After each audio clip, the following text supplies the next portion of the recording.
Hey everybody, welcome back to another episode of Coco and Daltz. We're real people bringing you real reviews of all the latest movies and series streaming on Netflix, Disney Plus, and Amazon Prime. I'm not Daltz. And I'm not Coco. That was loud.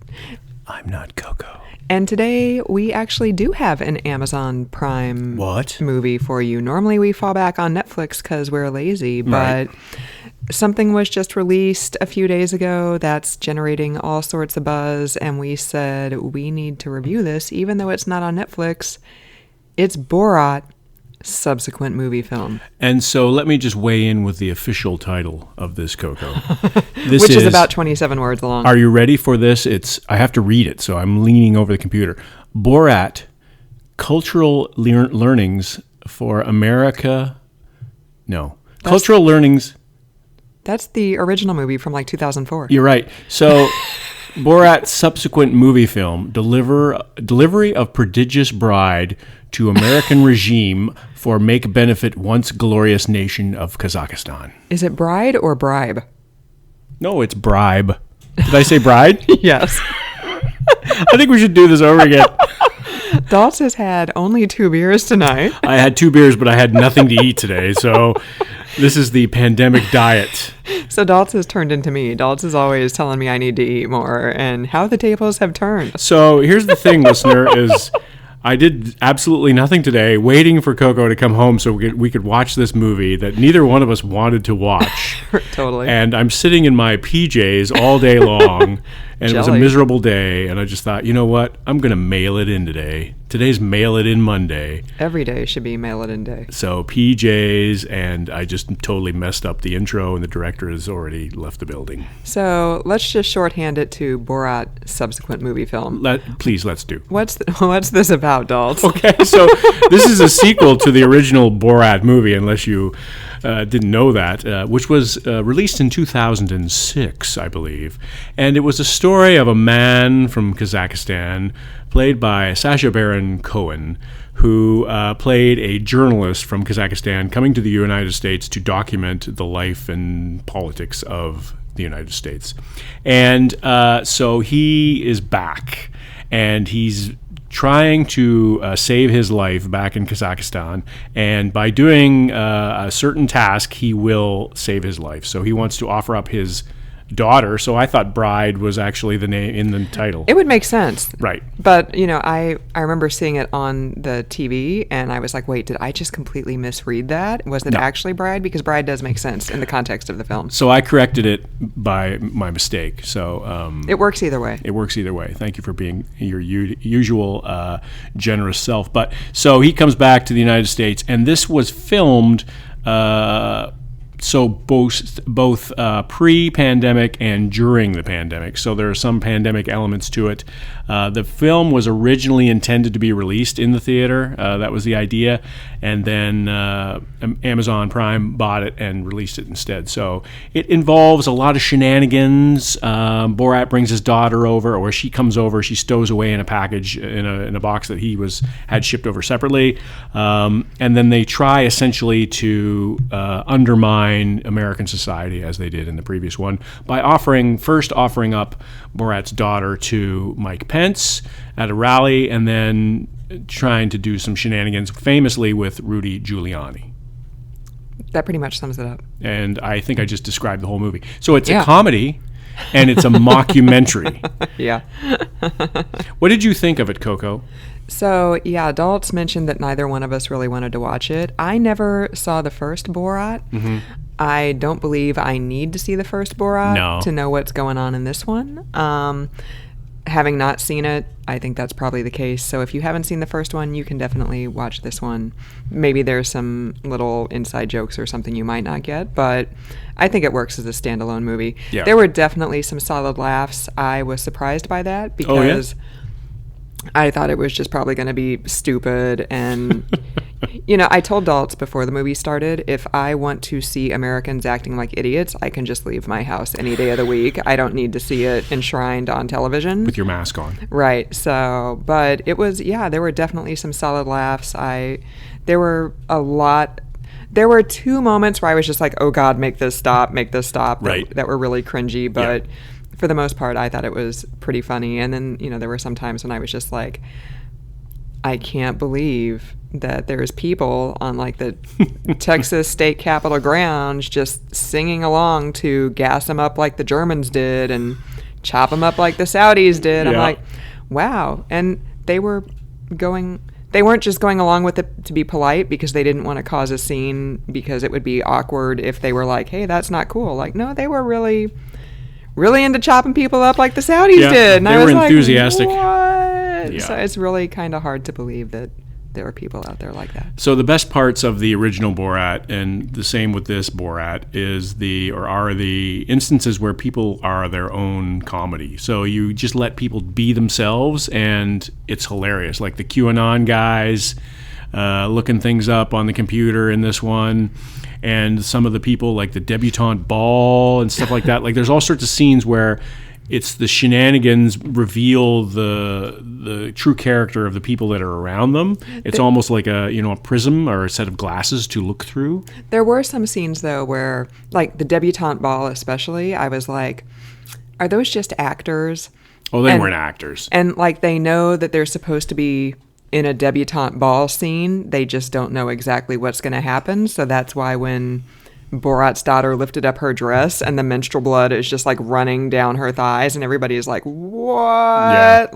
That's not something you would generally see at a debutante ball, having not been to one myself. I was going to say, how many debutante balls have you been to? Right. So there were some scenes where I was like, it really felt like it was just, they had the idea for the scene, and so they went and they got actors, but they didn't tell the actors the specifics of the scene. Wow. Just, you're going to be at a debutante ball. That's what it felt like to me. I don't think that's what happened. I think it was legit because those people seemed like they were embarrassed. They seemed like they were real life embarrassed. Oh, okay. Well, I mean, I would be embarrassed too if that happened, but I don't know. As I said to Coco during our viewing of this film, is like, do they still have debutante balls? Is that still a thing? Like that in itself to me was comedy. I know somebody who was in a debutante ball in like the 70s or 80s. Really? Yeah. So what is a debutante ball? Oh, I don't know. I didn't ask her. She's like a lesbian.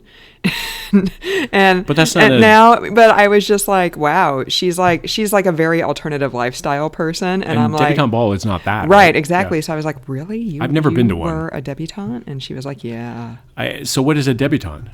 Just, somebody whose parents are rich and they present them to. What my great grandma on my mom's side was a debutante, actually. Wow. See, I can't relate to this at all. And then like a poor farmer knocked her up and she was resentful for the rest of her life because she didn't get to marry a rich guy. Oh. That's a different story though, for a different podcast. Wow, I was going to say that might be a bestseller, that one. Now you know why that side of my family is highly dysfunctional. Everybody's got their dysfunctional side of the family. Right. And it depends on who's listening to this podcast as to who it is on my side of the family. So getting back to Borat. So funny hijinks. I think it's like a candid camera, if anybody remembers that. What was the one with Ashton Kutcher? Oh, Punk'd. Punk'd. It's got that sort of vibe to it. And I was never really a big fan of that kind of like, let's make fun of people and they don't really know it, and, laughing at other people's expense. I think that kind of humor has never really been a big, slipping on the banana peel and everybody laughing at it. Like, that's never really been something that I've thought was funny. But again, I think that this time where we are in history and our society, I think this is a perfect kind of movie. It's just, let's make fun of people and let's have a good laugh. We need comedies. We haven't done a lot of comedies on this show, on the podcast. Right. Because we're always doing like Chris Hemsworth, like getting hit by 87 cars. Right. Or true crime or something like that. And the reason we haven't is because there aren't a lot of good comedies out there. We watched one, actually, Lovebirds, that I thought was really funny that we probably should do a podcast on, but there are few and far between the good comedies. So that was one of the reasons we did this one. And I think it's fine. I think it's an hour and a half long. Right. It's not like a docu-series, or it's not 8 parts or anything like that. You can sit down and you can laugh, and there's some inappropriate things if you're watching it with your mom or your daughters or whatever, but... Oh my God, I can't imagine watching it with your mom. Neither can I.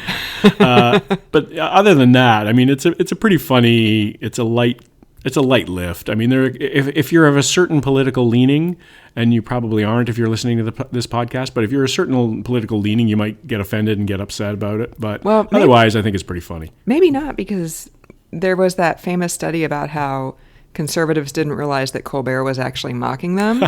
So this might be the same thing where they don't realize that standing in public and saying gas them up like the Germans do is not a thing that you should be doing or thinking. Right. And there's a scene where Borat comes in dressed as the Jewish guy into the synagogue, and that was just like he's dressed with like the devil, and he's got the long nose, and he's got the puppet that's got the media on the end of the strings. And it's like just completely the stereotype. Right. And I'm like, oh man, like that maybe in 2006, but now you just like, I cringed. Well, and that's another one too. I was like, those two sweet old ladies in the synagogue, and they're just like, oh, look at my nose. Is my nose big like yours? You don't need to be afraid of me. Right. So that was another scene where I was like, is this a setup?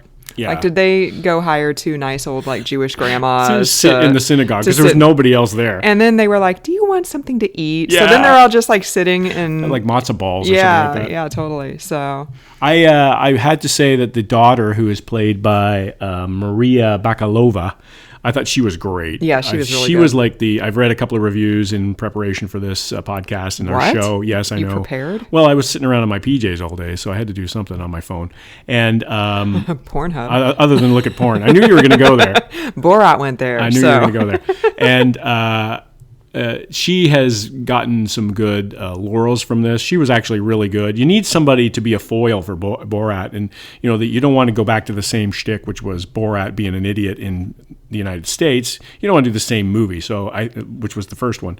So I think that the fact that she was in this, and she was really good. She was kind of, she wanted her daddy's affection and all that sort of stuff, and was doing whatever he wanted her to do. And she was great. I totally bought into her being that character. So she was like the shining light of this. But again, this is not any Oscar worthy material. I mean, this is just a Borat movie with Sacha Baron Cohen. And I was surprised. The closing credits, I can't remember if it was screenplay by or story by, but it was Sacha Baron Cohen and like 6 other people. Right. And I was like, do we really need that many people to write a Borat movie? That's like the 20 people who write a Beyonce song or whatever, right? I'm like, really? We need that many people to write a pop song? I thought that same thing too. It's like, this movie is an hour and a half long and they had 8 writers? I mean, like, was it...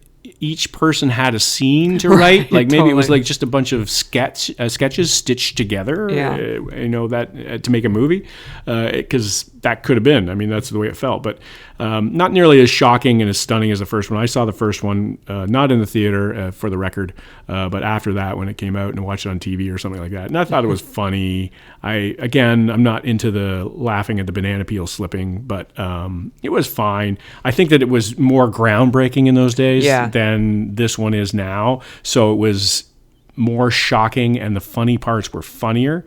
But this one was a good little comedy hit, I think. Yeah, there were definitely some solid laughs. Yeah. I was surprised actually that you laughed a couple of times because, again, listener, we both went into this like, so here's how it goes, listener. This is the pre-production meeting around something that I want to watch. Do you want to watch this? How about we watch this? You can watch that. I think I'll read a book. Okay, how about we both watch something we don't want to watch, and then we'll be both angry watching it. And so then the result was neither one of us had very good expectations, very high expectations for this. And that's always a good way to go into something because you're either going to have your low expectations met, in which case you're not disappointed, or you're going to be entertained, and then the next thing you know, your expectations have been exceeded. So I think this exceeded our low expectations, and based on that, that glowing recommendation, you'd give it 1 cupcake baby up. I'd give it 1 cupcake baby up. Yeah, I would. Okay. I was thinking like the mankini that he usually wears, one of those. Apparently they had like a huge statue like that, or an inflatable guy in Toronto floating around that was, like a parade kind of thing, and he was appearing in various places. That's awesome. As promotion of this movie. So I don't, I could do that. Like, what else am I going to do? I could I could walk around our suburban Connecticut town with a sandwich board and a mankini on. That'd be awesome. Touting this movie. That'd be awesome. And Halloween's coming up, so I could wear the mask. And that's right. You could be Borat and I could be Borat's daughter for Halloween. He put the baby in me. Behind the dumpster. So there's a couple of like scenes like that where it's just like the way I equate it is the Three's Company comedy. Right, totally. Like it's just like the beginning of the episode in Three's Company was always like this misunderstanding. Like somebody Don Knotts would overhear the Jack Ritter saying something, and Suzanne Summers would say something else, and then the next thing you know, it was a misunderstanding that unveiled the whole was the whole episode after that. So there was a lot of Three's Company misunderstanding humor in this. And, if you're into that kind of thing, you're into that kind of thing. I mean, I watched 9 hours of the Trailer Park Boys before I watched this, so my humor needle is sensitive today. So you didn't do nothing all day. You watched the Trailer Park Boys and drank beer all day. In my PJs. Let's put a fine point on it. That sounds like a perfect day, actually. This is the Canadian cultural moment right here. Can I have that day? That'd be awesome. You can hang around with me tomorrow and we can do that if you want to. All right. In our PJs. Call in sick to your 14 jobs. Yeah. High five. High five. I did see a meme on Facebook that said the final curse of 2020 is that everybody is going around talking in Borat voices again. And I was like, don't jinx it. There's 2 months of 2020 left. Right. Like, this is not the final curse by any stretch. Yes, exactly. We got a lot of time left to go here. Yeah. So I'd give what this like a B-. Oh, yeah? Maybe a C+. Wow. Like right on that line.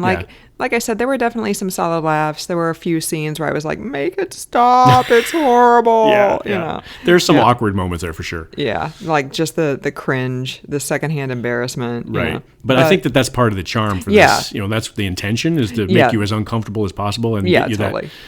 Get you that uncomfortable laugh. Like the whole Andy Kaufman thing sometimes is like you're just so uncomfortable you have no choice but to laugh. Yeah, I know that's what they were going for, but that doesn't mean I have to. Right. I have to play along. So, yeah, that's what I'd give it. So, would you tune in for a Borat 3? What do you think that would be?